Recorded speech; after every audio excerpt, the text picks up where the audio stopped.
Hello dear students, welcome back to Ranker JEE Advance channel. This is Gaurav from IIT Kanpur.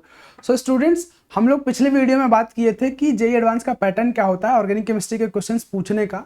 तो हम लोग देखे थे, डिस्कस किए थे कि जो दो कैटेगरी होती है क्वेश्चंस पूछने की। पहली कैटेगरी तो ये होती है कि आपसे क्वेश्चंस मल्टी कॉन्सेप्ट के बेसिस पे पूछे जाते हैं, जिसमें एक से ज़्यादा कॉन्सेप्ट इन्वॉल्व होते हैं।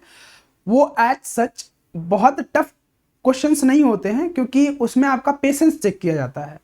आपको बहुत सारे 4 स्टेप मान लीजिए है, 4 ऑप्शन है, उसमें से 4 ऑप्शन अलग अलग चैप्टर से हो सकते हैं, अलग अलग कॉन्सेप्ट से हो सकते हैं, लेकिन वो बहुत टफ कॉन्सेप्ट नहीं होते हैं, या फिर उस पर्टिकुलर कॉन्सेप्ट का बहुत टफ पोर्शन नहीं होता है। बस बेसिकली आपको उस क्वेश्चन में पेशेंस रखना होता है। आप एक पोर्शन को पकड़िए, उसको एंड तक ले जाइए, दूसरे पोर्शन को पकड़िए, दूसरे एंड तक ले जाइए। मतलब आपको पेशेंस रखना होता है। एवरेज मॉडरेट क्वेश्चंस में आपको मिलते हैं। दूसरी वैरायटी ये होती है कि आपको सिंगल कॉन्सेप्ट पर क्वेश्चन पूछे जाते हैं, लेकिन खास बात इसमें ये होती है कि वो सिंगल कॉन्सेप्ट का आपको हेड टू टो आपको नॉलेज होना चाहिए, अंडरस्टैंडिंग होना चाहिए। मतलब उस कॉन्सेप्ट का आपको डेप्थ होना चाहिए उस क्वेश्चन को सॉल्व करने के लिए। तो जो पहला कॉन्सेप्ट था पेशेंस वाला, उसको हम लोगों ने डिस्कस किया था पिछले वीडियो में। उसके क्वेश्चंस भी देखे थे हम लोगों ने, जेई के क्वेश्चंस देखे थे। जो दूसरा वाला कॉन्सेप्ट है डेप्थ वाला, उसको लेके आज हम लोग इस वीडियो में बात करेंगे। आप देख सकते हैं ये क्वेश्चन है कि the maximum number of possible isomers including stereo isomers which may be formed on the monobromination of 1-methyl cyclohex 1-ene using Br2 and HNu, या फिर UV लाइट, HNu भी बोलते हैं, या सनलाइट भी कभी कभी देखने को मिलता है। ये आपके रिसेंट ईयर में आया हुआ है, एडवांस 2021 पेपर ऑनलाइन मोड। ठीक है, तो सबसे पहली चीज तो आपको ये वाला जो मॉलिक्यूल का नॉमेनक्लेचर दिया हुआ है, इसका स्ट्रक्चर ड्रॉ कर लो। फिर उसके बाद आपको जो क्वेश्चन कह रहा है कि मोनोब्रोमिनेशन कराना है, इस जो मॉलिक्यूल का आपने स्ट्रक्चर ड्रॉ करना है, उस पर आपको मोनोब्रोमिनेशन कराना है, और आपको टोटल नंबर ऑफ आइसोमर गिन के बताने हैं, जिसमें स्टीरियो आइसोमर भी आपके इंक्लूडेड होंगे। तो आपने अगर स्ट्रक्चर ड्रॉ करना चाहा तो आप सिंपली स्ट्रक्चर इस तरह से ड्रॉ करेंगे। ठीक है, आपको आइसोमर नॉमेनक्लेचर का नॉलेज होना चाहिए।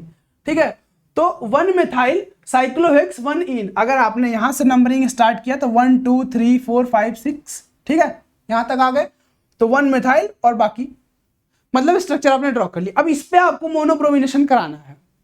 तो मोनोब्रोमिनेशन हमने और भी क्वेश्चंस देखे हैं इस तरह के, वो बेसिकली जेईई एडवांस के क्वेश्चन नहीं थे, लेकिन हम लोगों ने अपने ऑनलाइन बैचेस में देखे होंगे। जिन लोगों ने कोई ऑनलाइन बैच से बिलोंग कर रहे होंगे उनको पता होगा ये। तो ये क्या है, मोनोब्रोमिनेशन कराने के लिए या फिर मोनोहैलोजिनेशन बेसिकली कराने के लिए हम लोग क्या करते थे कि एक साइड से चलना स्टार्ट करते हैं, और जितने पॉसिबल सेंटर्स हैं, कार्बन सेंटर्स हैं, उनमें हम लोग ब्रोमीन ऐड करते जाते हैं, और उसके बाद देखते हैं कि भाई क्या सिचुएशन बन रही है, किस टाइप का मॉलिक्यूल बन रहा है।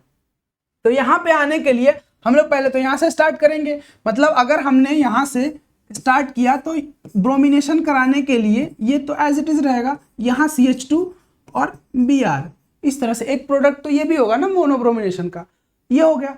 दूसरा चीज ये है कि अब यहाँ से आपने इधर बढ़ना है, इधर की साइड बढ़ना शुरू किया। डबल बॉन्ड पे होगा कि नहीं होगा वो हम लोग आगे देखेंगे।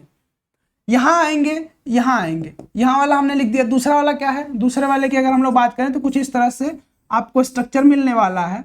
यहाँ आपका ब्रोमिनेशन होगा, और ये CH2 मेथाइल ग्रुप, और इस तरह से ये रहेगा ही। यहाँ आपको ध्यान देने वाली बात यह है कि यहाँ आपको कायरल सेंटर का फॉर्मेशन होगा। जब कायरल सेंटर का फॉर्मेशन होगा तो ऑब्वियस सी बात है कि यहाँ एक नहीं 2 प्रोडक्ट मिलेंगे।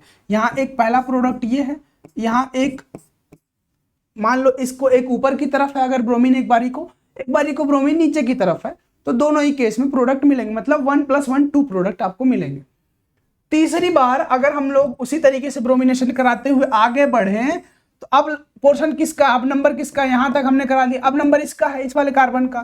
तो यहां पे आ जाओ, यहां ब्रोमिनेशन भी करा दो, तो यहां आपको ब्रोमिन लग जाएगा। यहाँ पे ये double bond as it is रहेगा। ये वाली जो सिचुएशन थी वो यहाँ भी अराइज हो गई कि कायरल सेंटर का फॉर्मेशन यहाँ भी हो गया, मतलब 1 + 1 यहाँ भी प्रोडक्ट बनेंगे। ठीक बात है, आगे बढ़ते हैं। आगे अगर बढ़ेंगे तो फिर ये वाला कार्बन आएगा, इस पे ब्रोमिनेशन करा के देख लो। ठीक है, यहाँ ब्रोमिनेशन करा के देख लो, तो आपको प्रोडक्ट कुछ इस तरह से मिलने वाला है। यहाँ ब्रोमीन ऐड होगा आपका, ये डबल बॉन्ड रहेगा और इस तरह से। अब यहाँ ब्रोमिनेशन कराया तो फिर से वही सिचुएशन अराइज होगी। अब वही सिचुएशन अराइज होगी तो आपको उसी तरह के प्रोडक्ट भी मिलेंगे, ठीक है, 2 प्रोडक्ट यहाँ भी मिलेंगे। अब और आगे बढ़ो, और आगे अगर बढ़ोगे तो आप देख सकते हो अगला कार्बन जो आपका बचा हुआ है यहाँ पे ब्रोमिनेशन होगा और प्रोडक्ट आप लिखेंगे कुछ इस तरह से, यहाँ ब्रोमिनेशन, यहाँ डबल बॉन्ड और इस तरह से, और सिचुएशन वही वाली फिर से अराइज हो जाएगी। यहाँ पे कायरल सेंटर का फॉर्मेशन हुआ। अब जब कायरल सेंटर का फॉर्मेशन हुआ तो 1+1 प्रोडक्ट मिलेंगे, ठीक है। और कुछ हो सकता है क्या? अब डबल बॉन्ड पे तो ब्रोमिनेशन होगा नहीं, ठीक है, और इसके प्रेजेंस में तो खास कर ब्रोमिनेशन नहीं होगा, क्योंकि फ्री रेडिकल का फॉर्मेशन होता है ना। फ्री रेडिकल जो यहाँ पे बनेगा, है ना, जो इस तरह से फ्री रेडिकल बन रहा है वो ज्यादा स्टेबल हो रहा है। ये डबल बॉन्ड वाला विनाइलिक फ्री रेडिकल, है ना, नहीं होगा ब्रोमिनेशन इसके केस में। आप लोगों ने कहीं नहीं देखा होगा कि इस तरह से ब्रोमिनेशन होता दिखा, ठीक है। तो आपने अगर इतना ही लगाया, आपने सोचा कि भाई ब्रोमिनेशन नहीं कराना सिंपली, तो 1 2 3 4 5 6 7 8 9 प्रोडक्ट आपने बना के रख दिए, ठीक है।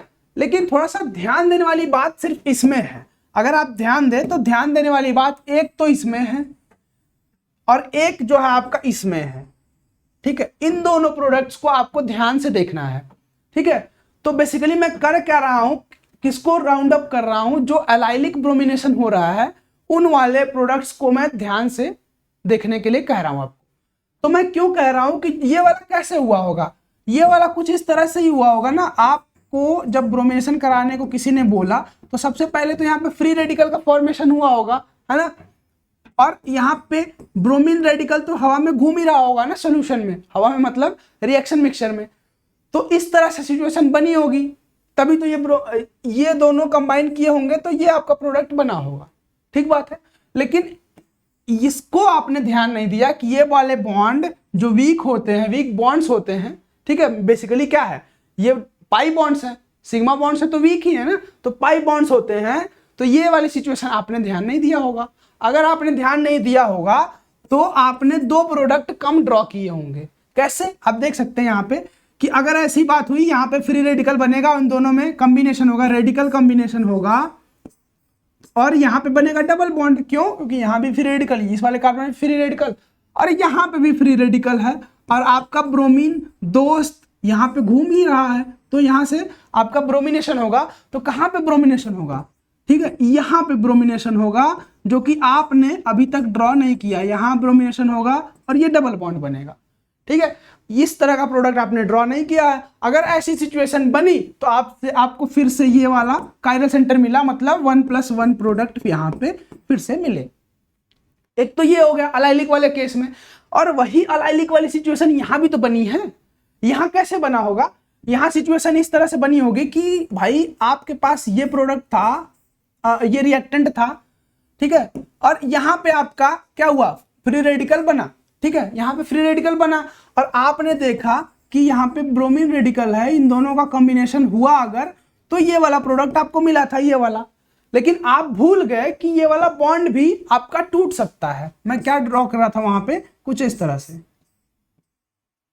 ये आपने यहाँ पे सीधे ब्रोमिनेशन करा दिया, एक प्रोडक्ट ऑब्टेन किया, जिससे आपके 2 प्रोडक्ट जो डिमांड किया गया है कि स्टीरियो आइसोमर को लेके, तो 2 प्रोडक्ट वहां से मिला। लेकिन आपने ये वाली सिचुएशन ड्रॉ नहीं करी, मतलब ध्यान नहीं दिया कि ये वाला बॉन्ड भी ब्रेक हो सकता है। बेसिकली ये अंदर वाला पाई बॉन्ड की बात मैं कर रहा हूँ, ये वाला बॉन्ड ब्रेक होगा अगर, तो इधर की तरफ होगा ना, ये होमोलिसिस हो रहा है बॉन्ड का, तो भाई यहाँ इस वाले कार्बन पे भी एक फ्री रेडिकल आएगा। तो कुछ ये सिचुएशन बनेगी आपकी, यहाँ हो जाएगा डबल बॉन्ड, ये 2 रेडिकल डबल बॉन्ड बनेगा, यहाँ पे फ्री रेडिकल होगी। अब ब्रोमीन बेचारा आपका साथ देने के लिए हाई है हमेशा, तो कुछ इस तरह से यहाँ पे रेडिकल कॉम्बिनेशन होगा और आपके पास जो प्रोडक्ट बन के आएगा कुछ इस तरह से आएगा। यहाँ डबल बॉन्ड बनेगा, यहाँ ब्रोमिनेशन हो जाएगा आपका, और जब वहां ब्रोमिनेशन होगा तो जो अभी तक करते आए हो सारे केसेस में, यहाँ पे फ्री रेडिकल बनेगा। जब फ्री रेडिकल बनेगा, अरे रेडिकल कह रहा हूँ, कायरल सेंटर बनेगा, कायरल सेंटर बनेगा तो 1+1 प्रोडक्ट। मतलब आपको टोटल कितने प्रोडक्ट हो गए? 2 2 4, ठीक है, 2 6 2 8 2 10 2 12 और एक 13। तो ये डेप्थ है। आपने ये वाला पोर्शन बहुत इजीली किया होगा, लेकिन अलाइलिक ब्रोमिनेशन में जो एक और केस, दोनों अलाइलिक ब्रोमिनेशन में एक और केस हो सकता है, हुआ था, वो आपने ध्यान नहीं दिया होगा। अगर ध्यान नहीं दिया होगा तो आपने गलत किया होगा, अदरवाइज ध्यान दिया होगा तो वेल एंड गुड, बहुत अच्छी बात है। ठीक है, तो ये एक फ्लेवर है कि जो इन डेप्थ क्वेश्चन पूछे जाते हैं, सिंगल जो कॉन्सेप्ट पे क्वेश्चन पूछे जाते हैं, उसका फ्लेवर कैसा होता है। और ये बहुत दूर की बात तो है नहीं, ये 2021 की बात है। तो आई होप कि आपको जो ओवरव्यू है कि पेपर ऑर्गेनिक केमिस्ट्री में क्वेश्चंस कैसे पूछे जाते हैं जेईई एडवांस का, वो मिला होगा आपको। ठीक है, तो उसी को ध्यान में रखते हुए आप अपनी प्रिपरेशन करिए and I wish you all the best.